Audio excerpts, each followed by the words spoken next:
Welcome to Straight Talk for Entrepreneurs, where we reveal what it really takes to build a successful business. Whether you are starting with an idea or growing your business, this is the show for you. My guests and I will show you how to build a strong mindset, a powerful body, a profitable business. Hi, I'm Brandon C. White, and this is Build a Business Success Secrets. I know we're going to talk about how to successfully raise money for your startup, but I wanted to ask you, how did you get started? You have an incredible network. I think of over 12,000 investors. I want to hear more about that, but how did you even get into this gig? So I worked for a company that went IPO in 95, and I started doing startup investing in Austin back then. And we had an angel network called the Capital Network. They ran from 95 to 2002, got tied up in the dot-com world. And when that went away, they went away with it. I started doing angel investing at that time frame, made a few investments, lost money. And then in 2006, the city did a restart and they called it the Central Texas Angel Network. So I was the first member to sign up for it. And when you're the first member to sign up for an angel group, you're automatically on the board in charge of a membership. It's a great honor with no pay. And then 2 months into it, we lost our director. So I became the director and I put the program together, got it up and running, and we got a 40x return out of one of our deals. And so that propelled the group onward. And then my undergraduate, Baylor, came to me and said they wanted an angel network. So I helped put that together. Still a member there, 10 years on. And then I put another one together for a city called Round Rock, which is just north of Austin, in a place called Williamson County. And we called it the Wilco Angel Network. And so I started these 3 angel networks, had a lot of fun with it. And a year later, decided to retire from my day job. It's time to go on to my second career. And so I started what was called Texas Entrepreneurs Network. And I built up in that first 10 years, a lot of connections with angels and so forth. And then I started helping Texas startups raise money from angels. And then I needed more funding than what was here. So I went to the Bay Area in New York from 2010 to 15, fly up there every month and meet with VCs because I needed more venture capital money for the later stage deals. And then in 2016, I got a whole bunch of people coming into my Texas Entrepreneurs Network program wanting to do deals direct. And in 2017, and these were across the country, they were just investing in Texas. But in 2017, I started getting calls from outside of Texas saying, we want access to your investors. How do we do this? At that point, we rebranded to TAN Capital. That's what TAN stands for. And started doing a program around the country. And so we just kept building the network over the years. I looked at becoming a broker dealer, but found that, back in 2009, when I did Texas Entrepreneurs Network, that angel groups and VC funds don't allow brokers to be in the deal. So I used a retainer model. And at heart, we're running investor relations and introductions is what we're doing. We're just connecting startups and investors for funding, helping with the pitches, do all those great things. And we saw early on that things were going to go online. When I sat in those angel groups back in 2006, 7, and 8, I looked around and said, well, half of what we're doing can be done online. Why are we sitting here in the dinner club? Well, yeah, it was an open wine bar and it was this nice social network and so forth. But saw very, very quickly it was going to move online when it got to scale. And so we actually had a funding portal for a couple of years as Texas Entrepreneurs Network. We had a Texas intrastate license, did a whole bunch of breweries, wineries, and consumer product goods. And that was a lot of fun, but it didn't really do much for the tech deals or the healthcare deals. And wanted to get back to it. And so in 2016, we hung up the portal and went on to just work with accredited investors and do regular, standard angel level raises is what we were doing. And so just had a lot of fun with it all these years.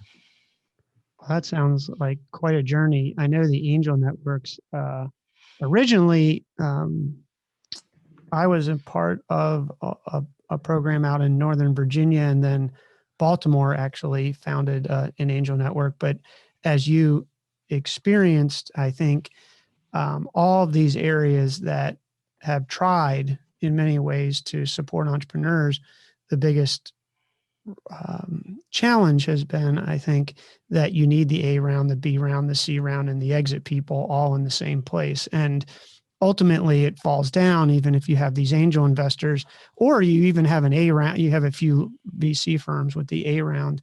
If you can't, if they've already signed up for that, and they can't get a B and a C, then everybody's sort of left, I don't know, holding the money bag, trying to get money. So it sounds like you put that together. So is the network now across the country? or is it, are your 12,000 investors all in Texas, or are they across, or how does it work now?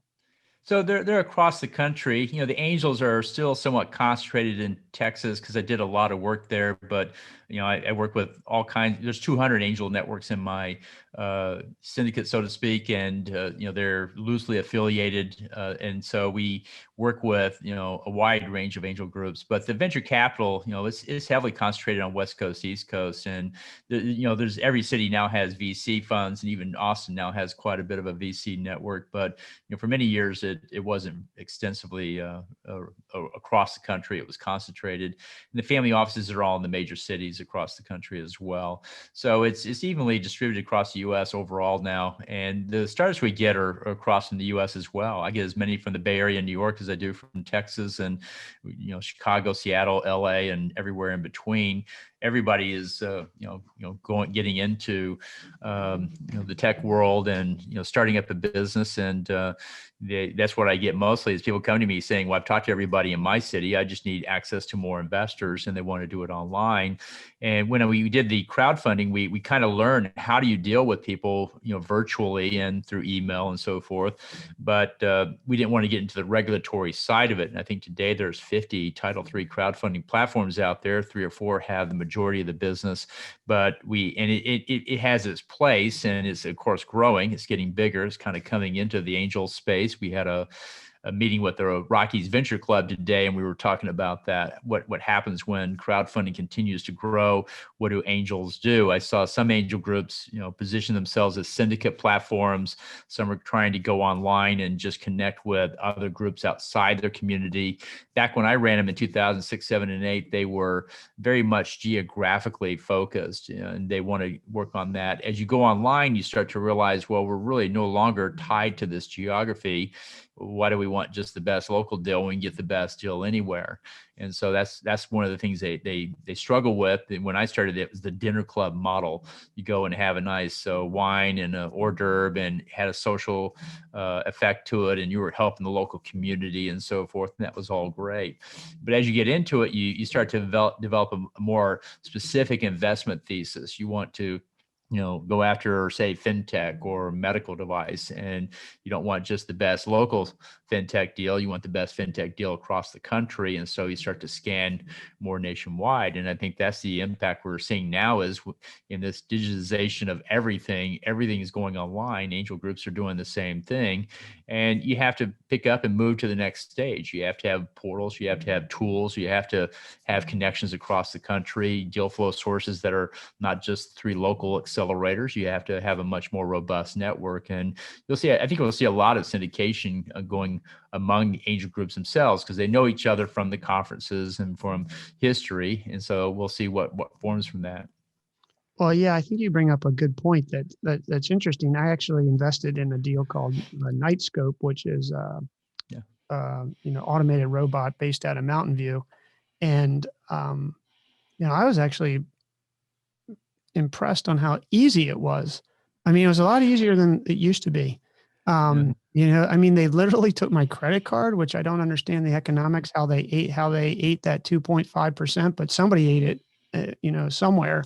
But it was really easy. And so, and another interesting thing I'd love to hear your thoughts on is not only in those regulations that they are now filing for the crowdsourcing, they don't even have to be accredited investors.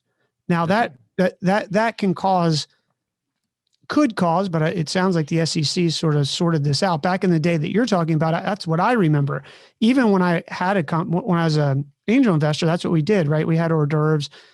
I didn't drink, but the rest of them drank wine and hung out, and as much a social event as it was trying to do something good for the community, and it was sort of was a thing. And now it just in many ways I sort of like it, but it's certainly not personal. Like, I can do it from this computer. It's really about IRR at that point. They're getting an enormous amount of people in there. So how do you think, back in the days that you're describing, you really could only have accredited investor was the thing. Otherwise, you were going to screw up your company if you were going to try to go public or get some sort of exit. So it's almost like I hate to say it but it's like this GameStop, right? All of a sudden you have these not professional, quote unquote, investors coming in and basically disrupting the market. Well, it is a force to be reckoned with because you're online, and what I think one of the innovations of crowdfunding is when you're an angel investor, the minimum people would invest was like 25K. When I ran the groups, they would walk in the room with a 50K check and look around the room and then pick one person and say, okay, you get the check. Well, today, what they want to do is walk in the room with $50,000 and say, okay, five for you, five for you, five for you, and then spread it across more deals to get a hit. And crowdfunding allows you to do that. You can go in and for many Title III crowdfunding campaigns, the average investment's $500. And so if you have if you're only going to put $500 in, well, how much diligence are you really going to do? How much are you really going to help that company as well? And then Nightscope, for example, did a Reg A. You may have been on one of those Reg A's that they've done. We've worked with them before. They're a great group of people, but they've got a fairly capital intensive product there that needs more funding, and they're able to go out and raise it from the community, so to speak, because they can now raise it from anybody, because both both the Reg A and Reg CF, which is that Title III we talked about, you're basically going public, and you have to go get audited financials, and you have to turn in reports every year to the SEC, but you can now raise from anybody, and at $500, anybody can put 500 in. Back when you were asking for 25 or 50K, not everybody could put that in. Credit investor rules were originally written in 1968, and they only changed it once since then. And that was, the Bernie Madoff years. They said, well, you can no longer count the house you live in. But for the most part, many more people are accredited, but it's now going down and out to the masses. The one thing I'll say about crowdfunding is it typically does well with things that are consumer facing. If you can look at it, understand it, well, then you could probably fund it, and you're only putting a small amount in. When we get to tech and healthcare and other things, those things don't always do so well on those crowdfunding portals because you can't look at it and understand it in 15 seconds or less. And the second thing is I find angel investors often went in and helped the company that they invested in, and they were fulfilling that need. Crowdfunding, I really don't see a lot of that going on. Maybe some people do, but I really don't see them getting in there, helping you build out your team and give guidance and find customers and so forth. So there is a different place that angels took at that time. And I think most of them will probably just move upstream to go to later stage. In the financial world, that's what happens. If you want a bigger paycheck, you have to do bigger deals, which means you're having to do later stage deals. So everybody is moving up and going to the right to get bigger deals and bigger fees and bigger payouts and so forth. So that may be where angels end up. We'll see. Yeah, and I want to caution everybody who's listening, who are obviously a lot of entrepreneurs out there, that you want to be careful in going into a crowdfunding. It does look appealing. I mean, I've read all the information, and certainly you can raise, I think, 100 up to 107 or something unaudited.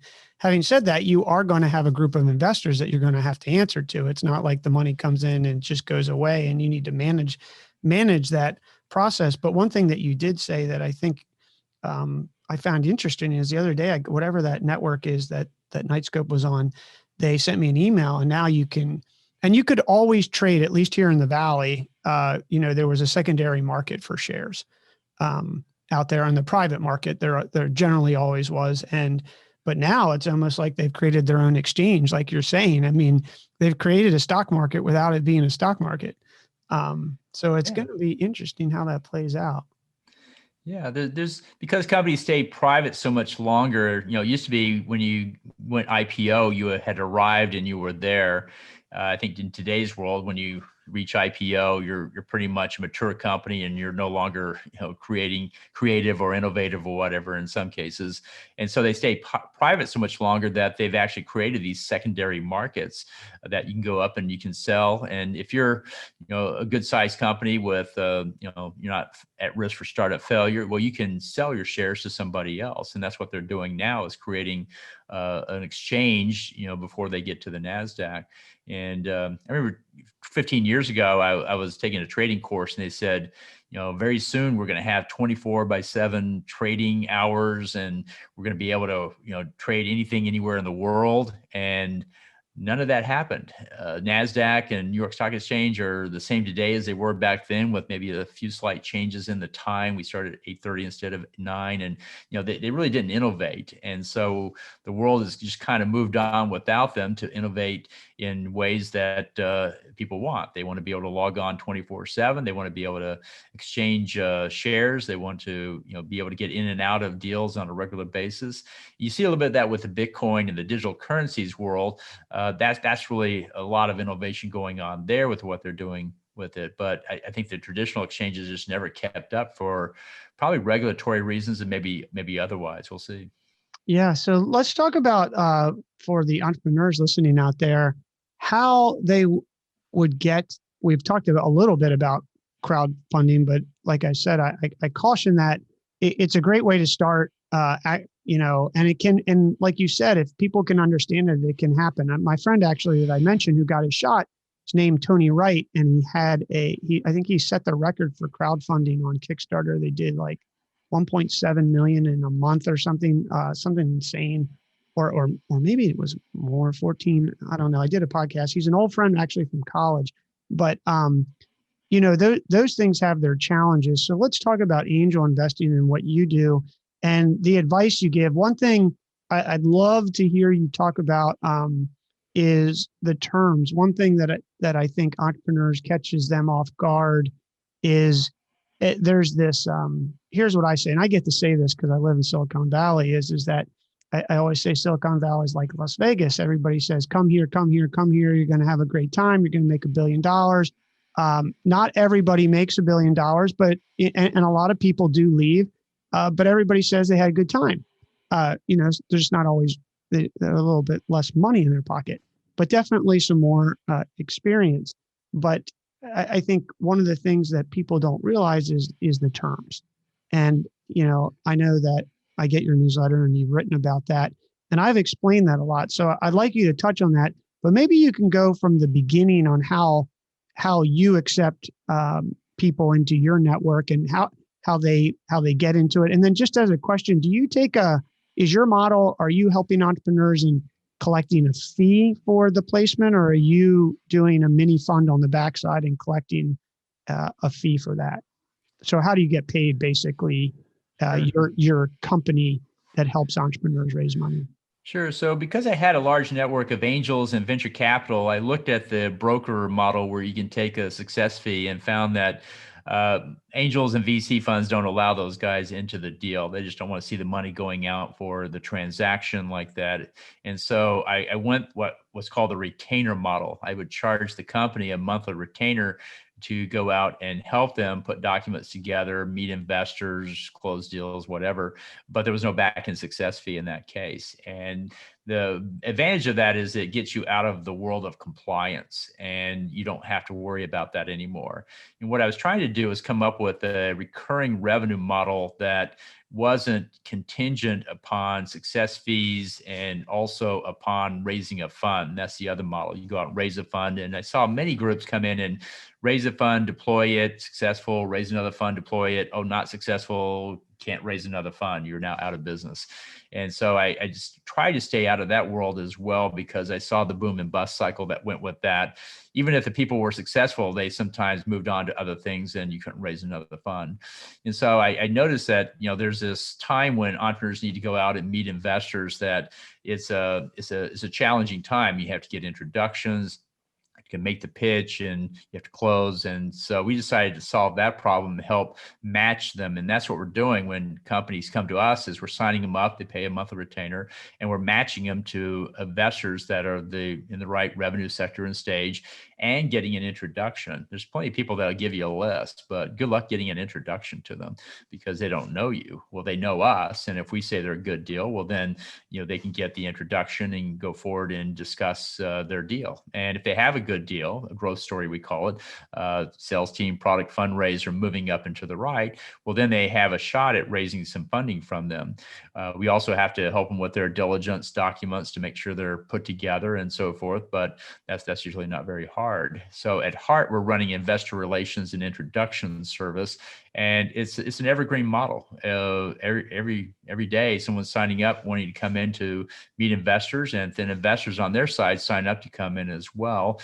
Most of them sign up for the freemium on the investor side. They just want to look at all the deals, and then some sign up for the premium where we give them special deals. And as far as terms go, we coach startups on how to set the terms for the deal, because sometimes they don't have realistic or market related expectations. The valuation being the big one. If you're raising equity, the valuation is the number that every investor is going to push back on, and we coach them on how to set that and how to defend that as well. Valuation says this is how much my business is worth before the investment goes in, and no matter what number you put on it, the investor is going to push back and ask, well, how did you arrive at that? And the reality is about half the entrepreneurs out there arrived at it by saying, well, I figured out how much I wanted to own at the end of this process, worked back, so therefore that must be how much my company is worth. And that's really not how it works. It's really what values have you put into the business already. And the secret is to be able to articulate and identify those values. If you can figure out what kind of team you built and why that's important, you can use that to talk to the investor about convincing them why your deal is worth what you say it is. And then knowing a little bit about the current market rates out there and seeing what others are doing. And that helps as well. The stock market is at an all-time high right now, and so valuations are also going to be very high. Lots of cash is coming off of the stock market. People are looking for a place to go. Then they like to put it into the startup world. If we were in a recession, the stock market would not be throwing off a lot of cash. People would not have a lot to go out there. Valuations would be much lower because of that. So we have to look at that and understand what market we're in, and we coach people on that as well. And then there's other terms that come into it, like liquidation preferences and unvesting founder shares and so forth. And we help them understand that and what those might be. Yeah. So one of the things as I'm listening to you that I think is true, well, most entrepreneurs out there who are new to money raising, actually, they definitely need help modeling their cap table. And it's not as easy as just whipping out a spreadsheet, because you have to understand all the terms and liquidation preferences, like you said. So I always recommend that someone get help with that. And the other thing I'm interested on your thoughts on is this valuation question, because I get asked a lot. And through all my companies, of course, as an entrepreneur, your first inclination is, I want the highest valuation that I can get. And it's through a good friend, Tig Savage, who is a managing partner at Revolution Health, or he's actually at Revolution Ventures now. He always had this thing. He's like, Brandon, that's not it. And Tig and I knew each other from the AOL days back. That was a long time ago, and he would always say, you don't want the highest valuation. And as an entrepreneur, you're sitting on the other side of the table and you're thinking to yourself, well, I want the highest valuation because I want to give away the least amount to do that. But I'm interested in your thoughts, because once you set the price and you take investment money, you are now going down a different path than bootstrapping your company, borrowing money and going down, on a cash flow, or taking debt yourself to do it. So do you have advice for entrepreneurs out there about this whole strategy? And it sounds like that's what you help entrepreneurs understand, that there's a strategy to this. It's just not how much am I going to own. There's these pieces of how much are you going to be able to raise, and are you going to be able to meet your milestones? Sure. So the key with startups don't always understand is they think that they have one business model and the VC has a different business model. But the moment you take VC money, you now have a VC business model, and you must be on that track and understand that's how that's going to go down. You're not separate. You're part of it at this point. And the key question I always ask people is not can you raise this round of money at this valuation, but if you do, can you raise at the next round at the next valuation point that investors would expect? And if you can't, well, then you set this one too high. Because sometimes people come in and they're excited. They talk to an investor into, say, $100 million valuation at the seed level, and they're just really excited. And this is all great until you go out to raise your Series A or the next round, and you haven't built a business that's worth more than $100 million. And the last thing you can do is what's called a down round, where you go below what you did previously, because it destroys the investors, and that can really hurt your company and your reputation for a long, long time. You always have to be able to go to the next level up as you go forward. And so you want to give yourself some room. If I'm going to raise a seed now and then in 2 years raise a Series A, between here and there, I've got to build revenue and team and product in order to justify that next level of valuation. And if I can't do that, well, then I've overshot it at that point. And that's one reason why companies end up going sideways, is they've raised money too high in one round, and they just can't get there on the next round. And so they just go sideways on you because they can't raise money, and so grow organically. And so now you're in the deal for a long, long time. That generally doesn't work out well because there's a thing called ratchets, right? And the investors will effectively start to own. It's not linear. It becomes exponential in many ways, depending on how you set it up, that the investors start to own most of the company. That's right. You want to take it at, careful stair steps up that you can actually achieve those valuations. Because if you can, well, then you can raise more money. If you can't, well, then you're in a difficult spot. And this is one of the challenges we face as angel investors. We put money into a deal, and when they come in the door, it looks like a rocket to the moon, but it doesn't go all the way up. It goes up a ways, and then it goes sideways for valuation reasons and other reasons. The market wasn't as big as we thought. We didn't execute as well as we thought. And so we're just going to go sideways from here. And so I think half the deals that we see in the angel world end up just going sideways. They don't turn out to be the rocket you thought it was. And some call it the Walking Dead or the zombies or whatever. And found that was the biggest challenge in angel investing. It was not that the deal went under. In any 10 deals in the angel world, one's going to be a home run.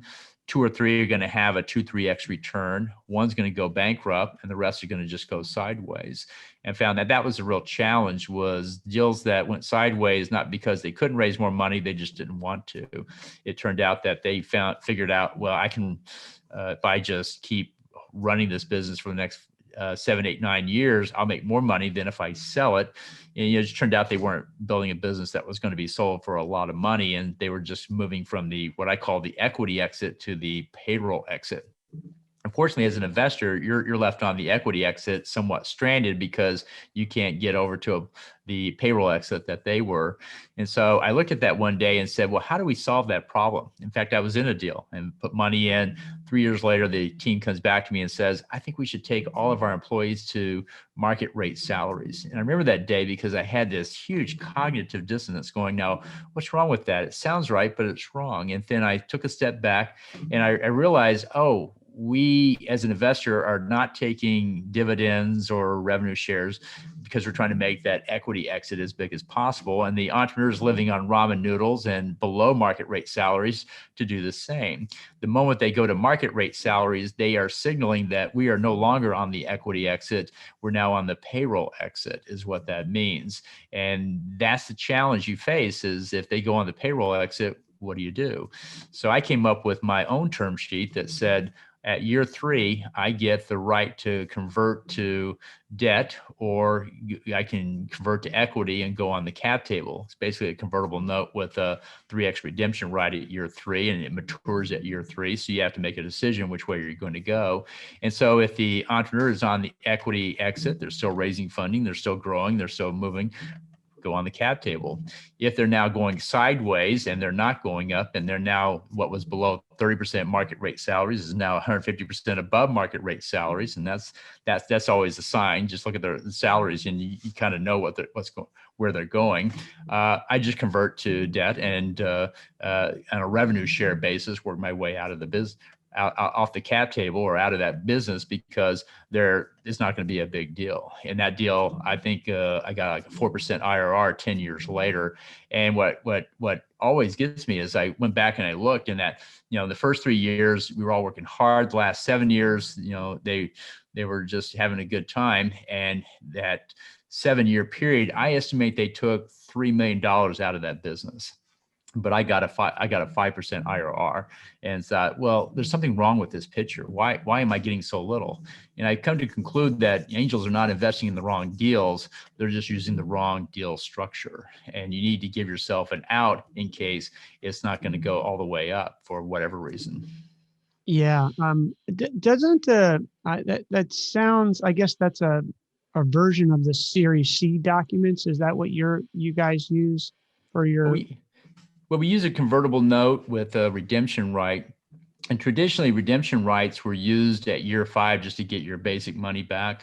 And they haven't been popularized in the last 10 years or so. They used to do that back in the day. But I decided to bring that back up and say, well, let's put a redemption right back on the table. So if we're really not continuing on up the equity path, we get to go out. Because I always remember looking at these guys pay themselves way above market rate salaries. And I asked myself, I don't want to be on my plan. I want to be on their plan. How do I get on their plan? And the redemption right gets me on their plan. And it's a revenue share agreement is what it is. Just revenue-based funding at that point. As you sell, we'll just take a piece of revenue as we go forward. May have crimped down the salaries a little bit, but they were well above market rate in most cases anyway, and they can figure a way to get out. If you ever try to negotiate an exit afterwards, we're in this deal for a long time, there's no way out, you'll find that's very hard to do as an investor and a startup because they're very far apart. The startup's thinking, oh, I'll give them 20% their return, 30%, 40%. And the investors on the other side of the table in their mind thinking I should get 2x, 3x, 4x. And they're off by an order of magnitude, and it can be hard to close that gap. And the beauty of this note is that it defines what that exit is going to be. And that's my mantra. If you don't, if the entrepreneur is not defining the exit, the investors should be defining the exit. That way you have a solid way to get out of the deals. Because again, it's not the 1 out of 10 is going to be a home run. What do you do about the other 9? And in the venture capital world, they really don't care too much about that. If it's not 10x, it's not going to move the needle on their fund. It's not going to help them in any way. They just don't care. But I found with an angel investor, it's my money, and I really do care what happens. I'm not just going to write off 9 deals, so the 10th deal is going to carry me all the way through. I really want to get something out of each deal. And so I kind of redefined the landscape to say, instead of trying to find the 1 out of 10, I'm just trying to find the 9 out of 10 that are going to work and avoid the 1 out of 10 that goes bankrupt. That's the challenge there, because if they're up and running and generating revenue, at some point they can pay you off. They may take some time, but you can get a return back out of the deal. Yeah, and I think that's, I've been on both sides of the table. I think that's a fair deal. I will iterate your point that it's hard for an investor to get out, but and it's also just as hard to get for an entrepreneur to get an investor out that doesn't want to get out. And I've experienced that myself, and it is highly disruptive to the business. And I think what you're proposing, I haven't seen the exact deal terms, but at least what I'll say is that at least everybody's expectations are on the table. And if the entrepreneur doesn't want it, that's fine. They can walk away, and if they have a better choice of capital. But I like the model, and candidly, for some entrepreneurs, I think it allows them to not have to burn it to the ground. Which is, if you're going to take venture capital, you're going to burn it to the ground. I mean, that's the gig, right? Where I want to talk about one other term, but I think it's important. I'm interested in your thought here. So with venture capital, you are lighting the rockets, like you said. Like the VCs are going to dump, and now more than ever, like an angel round seems to be a $3 million round. And I have a bunch of friends that have done angel rounds for 3 or 4. I've seen even a $7 million round, and A rounds tend to be, in general, right? I mean, much larger, mainly because these funds have so much money they need to put to work. But once you hit that rocket, you're off and going. Are the entrepreneurs that you invest in, are you still looking for that? Or is the expectation that, hey, if we want you to do well, but we don't have this unrealistic expectation that you're going to do a 200x, which is what, a lot of the VCs are actually are shooting for? Yeah, you're looking for a deal that's, venture class, it's going to grow very fast and you have a strong team. It's a platform-based business. It's got recurring revenue. It's got all the characteristics of what can scale up as a business. So you're looking for that. It's just that not everybody makes that. They come in and sometimes I see deals and the team is not as strong as you think it is. And the revenue model is not as strong as you think it is. And so, but it's still a good business and angels go into it because they can help the business and they can be a part of that. But angels don't have deep pockets like the VCs. And that's one issue is when they come and ask for 500K and you help them out, that's great. And then a year later, they come back and ask for $5 million. Oh, we don't have that. What do we do then? And then we go talk to the VCs and it's not quite at the level they need it to be in order for it to be a rocket for all kinds of reasons. There may not be enough room left on the cap table to give them the shares they need for the Series A. They want 20%. They can't get that. They're not going to do it. It may be that the team is not strong enough. It's good for a C to Series A, but it's not good for a Series A to Series B. The market may have changed. These things come and go a lot. What's hot today, 3 years from now, I guarantee will not be at the top of the list. It'll be somewhere in the middle or at the bottom. And because there's always new things churning and so forth. And there's just a lot of reasons why things don't go all the way up in that case. And that's why as an angel investor, I always caution them, angel economics are different from venture capital economics. And you have to, if you're going to play the VC game, realize it's a big risk reward.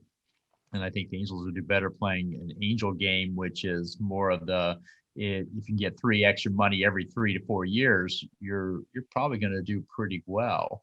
But if you want to go and swing for the fences and everything's got to be a 10x home run and it's either 10x or nothing, there's going to be a lot of nothings on your portfolio list for sure.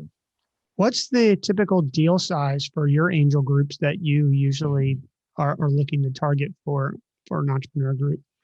So, angels on the seed side are, these deals coming in, they're looking for 500 to 750K. And then, an angel group doesn't do the whole deal anymore. They do, 250, 300 of it, something like that. And then they syndicate it on and get other angel groups to put money in as well.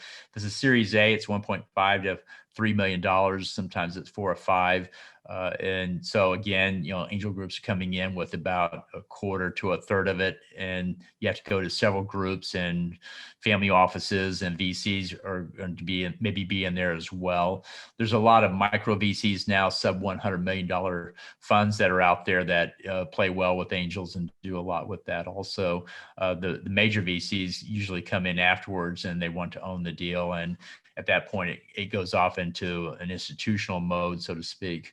But those are the deal structures we see a lot of. And we're talking about primarily tech, enterprise, that type of thing.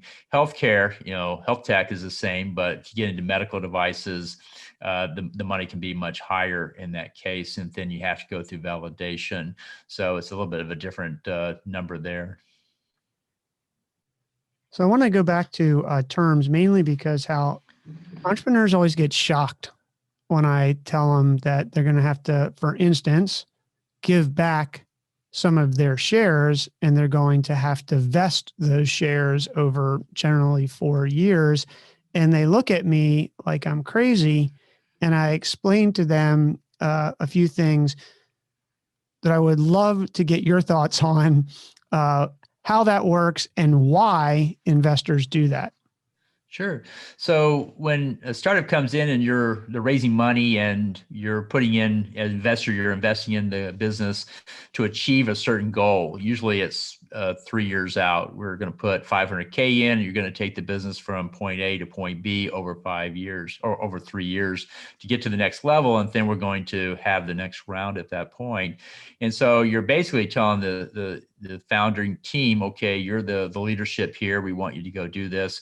We're not trying to change you out. We want you to be there.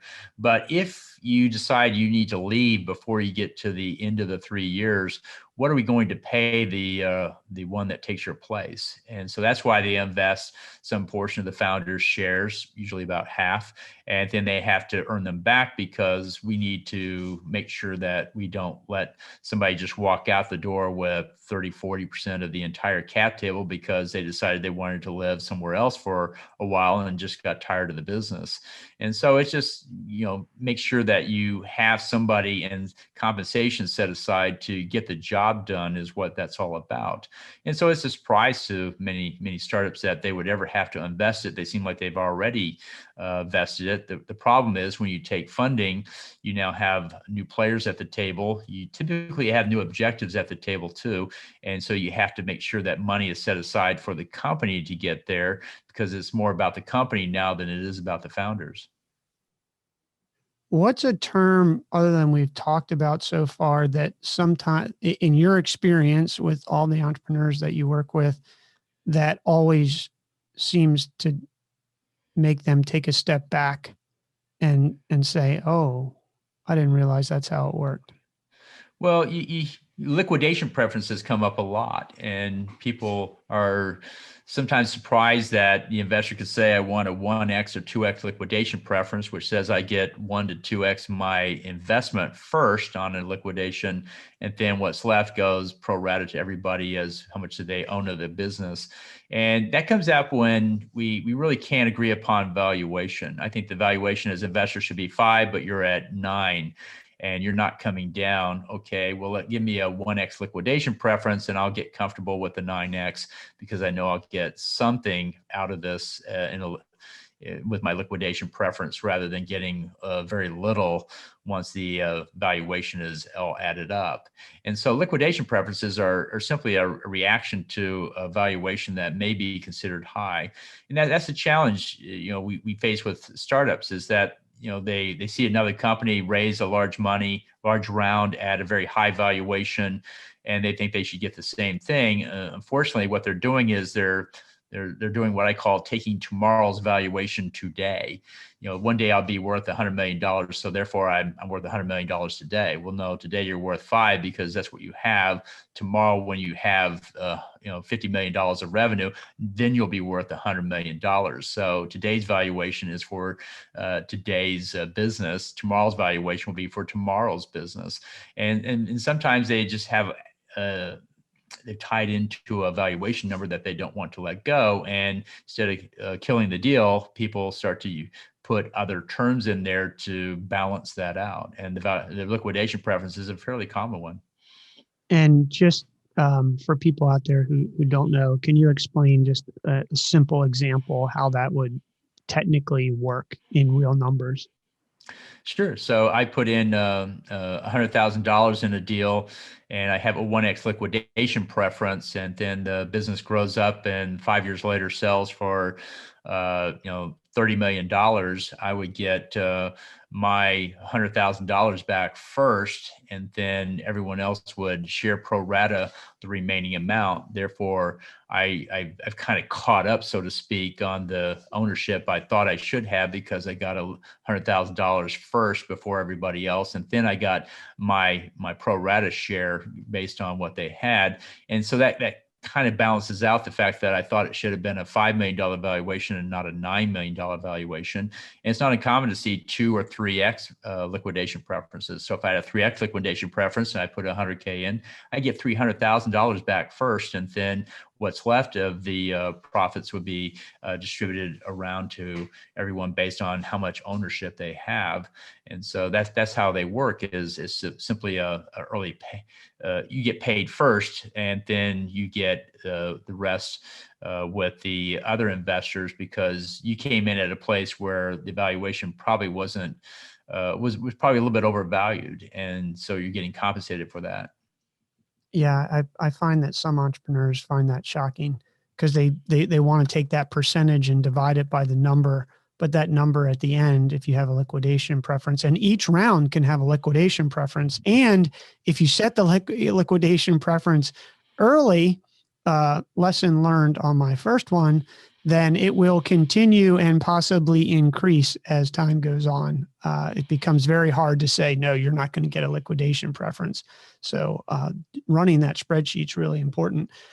Can you walk someone through exactly how the process works with you from, I assume they apply online? Do you reach out to companies? How does that sort of work? Yeah, so we get a lot of referrals from our investor network. We also get people that just sign up online, and we set up a call and we talk to them. We want to make sure that the company is in a place where they can be successful at the fundraise itself. And we look, we really look for revenue. Do you have some revenue in the business? Doesn't have to be a lot, but what we want to do is avoid the I'm going to market in 2 months message, because investors have learned that could be 2 months or 2 years. And so they get concerned with it. You go sell something and you can actually sell your product, well, then you're in the market, and we're past that. And then we talk to them about their growth story. When I ran Angel Networks, what I witnessed is entrepreneurs coming in and pitching to my room full of investors. 90% would go away and we would never hear from them again. Have no idea what happened to them. They just disappeared on us. 10% though came back and gave us updates and reminders and told us more about it. And they built a relationship and they demonstrated that they were growing and they were hitting their milestones. And after about the fourth update, out came the checkbooks. It just ran like clockwork. And that was the real secret sauce is not pitching, it's following up to the pitch and working through the process of building that relationship and answering their questions. And most importantly, it's demonstrating the growth story. Though that first 90% would always forecast the growth story. And if that wasn't enough, they would just forecast higher numbers. But that really wasn't the issue. The issue is, can you execute? Can you generate revenue? Can you grow revenue? Do you have a team? Are they actually effective? And that's what you have to show the investor, is that it's going. And so that's what we do online, is we actually show the growth story to the investors. We show an update, sales team, product, and fundraise. Those are the core things you're responsible for that people consider part of execution. And investors are looking at that, watching that, and they see the growth story. Well, then they get excited about the deal. The challenge is that some entrepreneurs want to talk about the size of the market or how competitor fell down. And that's not what you're doing. That's just what's going on in the marketplace. So you have to demonstrate the growth story and then get to know the investor a little bit, and then you can raise money from them. And so when they come to us, we actually sign them up. They come in and bring us a pitch deck. We put a warm introduction together. We go out to our network, and then we share with them all the responses through a spreadsheet: name, email, CRM metrics. Here's what they're doing. Here's who's interested. Those who want to call, we set up a call with the investor. They don't have to go through us anymore. They can just carry that forward. In fact, we want them to go close that investor, answer their questions, go through diligence, and do what you need to do on that. And then we go get more investors for them to work on. And it works well for people that know how to raise funding and know what this game is all about. You have to, it's a selling process. You have to go out and sell your business to the investor.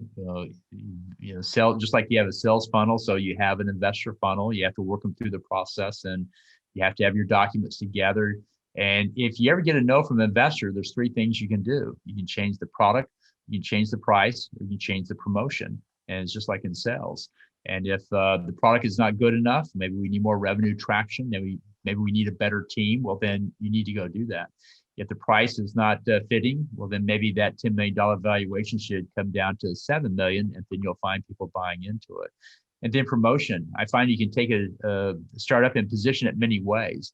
I once took an education company and I positioned it as an ed tech deal to those who wanted to invest in the ed tech sector. And then I went to my social impact contacts and I emphasized the social impact nature of it and positioned it there. And then we have many investors who want just recurring revenue. It doesn't matter what they're selling. And so I went and took it to them and showed it, and just emphasized the financial metrics that were behind it. The CAC LTV ratios, the growth rates, and so forth. So realize you can position your deal differently, and you should, based on the investor you're talking to show how you're aligning with what they want to invest in. So that's what we do, is we help connect them to investors. We help them position it, and we help them to promote it. We do arm them with a diligence box, or a data room, they call it.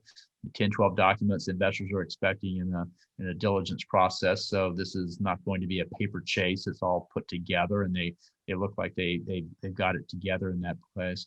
And it's month to month. We have people bringing us in at the beginning of the raise, some bring us in at the middle, and some bring us in at the end. So it's simply an investor relations process that just runs 24/7, 365 days a year, going out there, always helping people get ready, go out, meet investors, and start that process to go through. So that's how we work. And how long can someone, you made a really good point, and I try to emphasize that to people is that it does happen, but very rarely do you go pitch an investor.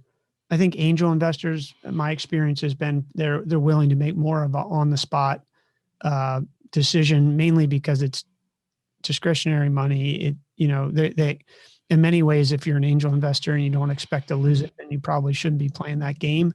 You shouldn't be betting your retirement on it for sure. But you're going to get you're going to get a lot of no's before you get to yes. So in your process and what you help people with, is it in general, because everybody's different. If you got a hot deal that's growing 35% a year, throwing off 30% EBITDA, to be candid, you probably, if you do a little bit of press, you're probably going to have people calling you. But if you're chugging along there with the normal rate, is this a 1 month, a 3 month, a 6 month, a 9 month? What sort of process? It depends a little bit about the size of money that someone wants to put in. If someone, the angel investor sees a great deal, they just may throw 50K on it, just want to be in the deal, and that takes 1 month. If you're a venture capital fund, you have a diligence process. It's minimum 4 weeks, and you have to have these documents. You have to go through this process. And, oh, by the way, he has to sell it to the rest of his team. That may be an easy process. That may be a harder process, but that's usually a month's process. So I always tell people it's a 3-month process to go and close some checks with an investor. And if we're getting investors all the way along the process, from the first mailer to the second to the third. There's always new people signing up. So therefore, it's a continual process that goes forward. And so 3 to 6 months for a campaign is what we always coach people on. When I was in the angel world back in the angel group days, my guidance to startups is, for every $1 million you need to raise, it will take you 1 calendar year to raise it. I think things may have sped up a little bit since then, but it's still in that ballpark for the very early seed, pre-seed guys. You're not going to raise $1 million unless the last 3 companies you ran had 9-figure exits each. And I've had those come in.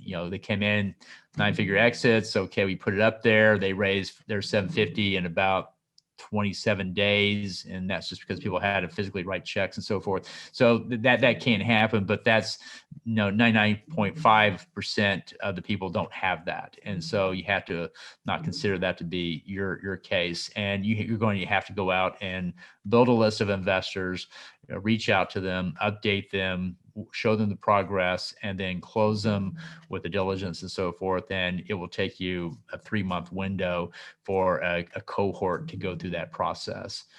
So that's my coaching on it. I have had people come in and use our service for their seed, and when that finished, next day they opened a Series A, and they used us for that for about a year. And then when that finished, they turned around and started a Series B. And we were going to different people along the way, and they were in the program 2.5 years doing that process. So people do stay in longer because they're doing bigger things and more things, but it's month to month. Because people start at different levels. Some bring us in at the beginning, some at the middle, and some at the end, where they just need $200K left out of a $2 million raise. You probably don't need the full cycle for that. At that point, it's pretty well done deal. It's going to happen. And so so it's not hard to get people to sign up. But it can be hard at the front end because it's new, no one else is in there. We're all trying to figure out what this is. And so you have to realize you have to warm people up and educate them, and that takes a little bit of time. I was thinking of a story when I did my first $1 million raise, and there's a guy, Harry Glazer, he worked for Greenberg Tri-Rig in Northern Virginia. And the first time I'd ever been in an office, Hal, walked in and he said, I got one piece of advice for you, kid. Don't ever run out of money.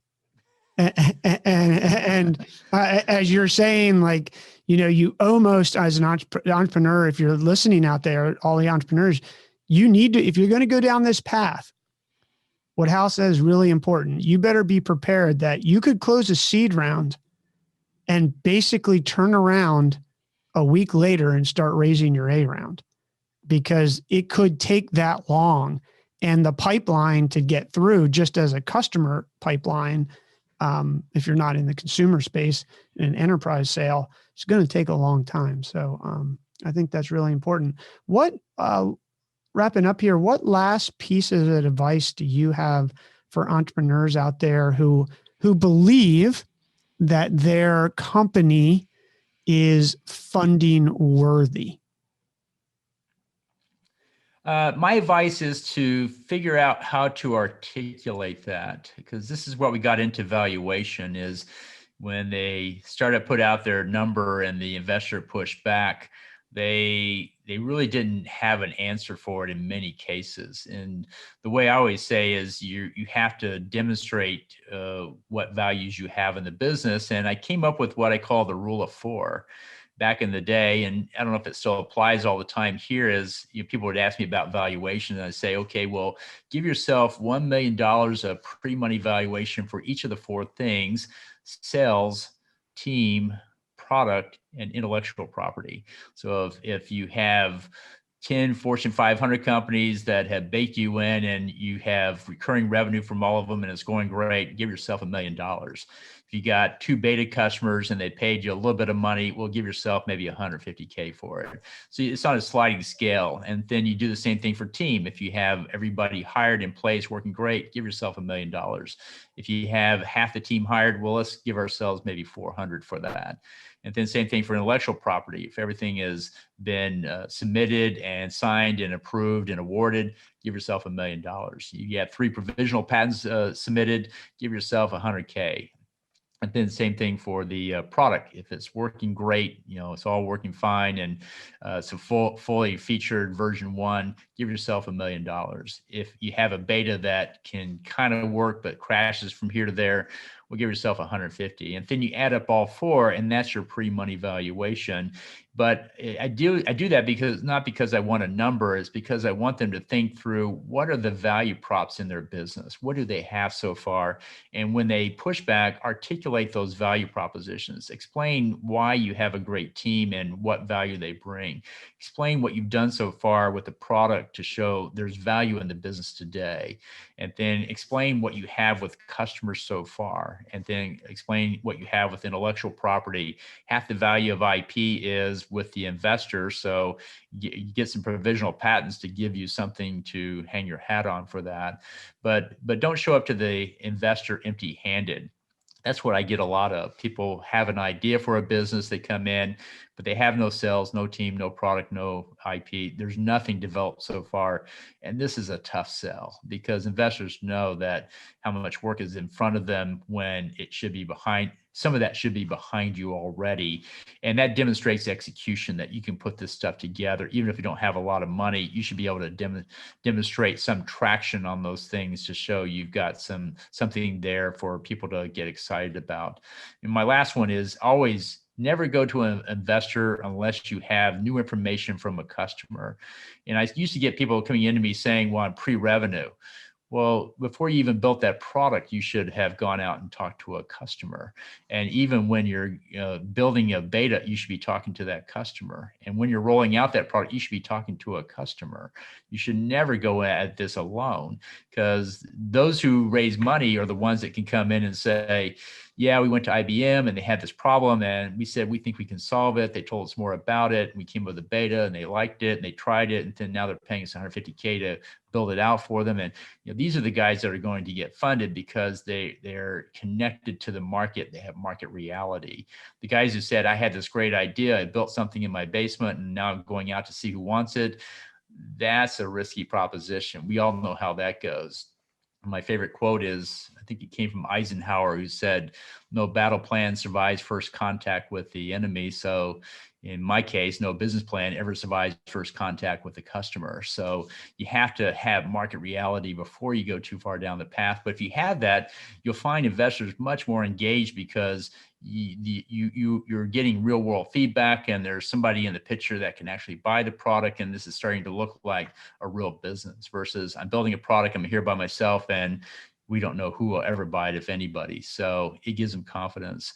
So those are the key issues I bring up: is know the value props in the business and make sure you have customer reality with you before you hit the investor pitch circuit. Well, I love that. And I've never heard, I'm not that old, but I feel like I'm old enough to know, I've never heard the rule of four. So that was absolutely great. Hal, I want to thank you for joining me this afternoon. What is the best way for entrepreneurs who are out there listening, who believe they've matched all the criteria, or at least most of it that we've talked about today, and are worthy of funding? Well, they should contact me on my website, tincapital.group. There's no .com on that. The .coms were taken up many, many years ago for Tin Capital. So tincapital.group will reach me, and you can see how we work. You can see more about what we do. And if you'd like to set up a time to talk with me, love to talk with you about your startup to see if it's a good fit for the venture funding and how we might be able to help. That's awesome. And we'll put everything in the show notes for you as a listener. Check the show notes. We've got all Hal's information. Hal, thanks again. Enjoy your weekend. Appreciate it. Thanks so much, Brandon. Enjoy being here too. Take care. Thanks so much. Have a good one.